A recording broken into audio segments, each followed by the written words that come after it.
মদিনার বাজার দিয়ে নবীজি যাচ্ছেন, নবীজির একটা ওট পছন্দ হয়েছে, তো নবী ওটের মালিকের কাছে গিয়ে জিজ্ঞেস করলেন, ভাইয়া এই ওটটার দাম কত? ওই দামাদামি হলো, নবী সে দামে কিনতে রাজি হলেন, কিন্তু নবীর কাছে তখন অর্থ ছিল না। তখন নবীজি ওনাকে বললেন, আপনি আমাকে ওটটা দেন, আমি এখন গিয়ে আপনার সেই প্রাপ্যটা পাঠিয়ে দিচ্ছি। ওটের মালিক ওনাকে ওটটা দিয়ে দিলেন। আশেপাশে যারা ওটের মালিক ছিল সবাই জিজ্ঞেস করতেছে, এই পাগলা, তুমি কি যাকে ওট দিয়েছো তাকে চিনো? বলে যে না। নাম জানো? বলে যে না। পরিচয় জানো? বলে যে না। ঠিকানা জানো? না। তো তুমি যে ওটটা দিয়ে দিলা, উনি যদি ওটের টাকাটা না ফাটায় তখন তো তুমি লসের মধ্যে চলে যাবা। সে ওটের মালিক বলে, এত সুন্দর নুরানি চেহারাওয়ালা কখনো বাটপার হতে পারে না, কখনো চিটার হতে পারে না, কখনো মিথ্যুক হতে পারে না। ওনার চেহারা দেখেই তো আমি ওট বিক্রি করার আগে মনটাই বিক্রি করে দিয়েছি, মনটাই বিক্রি করে দিয়েছি, মনটাই বিক্রি করে দিয়েছি।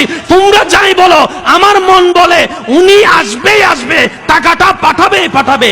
এই কথা বলতে না বলতে কিছুক্ষণ পরে নবীজির একজন সাহাবা এসে বলছেন, একটু আগে একজন ওট নিয়ে গিয়েছেন, কাছ থেকে ওটের মালিকটাকে একটু দেখতে চাই। উনি বলে যে আমার থেকে।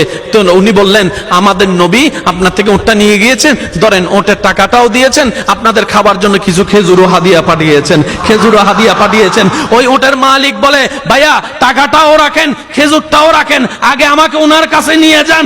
আমি ওট বিক্রি করি নাই, আমার দিলটাই বিক্রি করে দিয়েছি। ওনার চেহারা মোবারক দেখে আমার মনটাই পাল্টাই গিয়েছে, আমি কালিমা পড়ে মুসলমান হয়ে যেতে রাজি আছি। সুবহানাল্লাহ।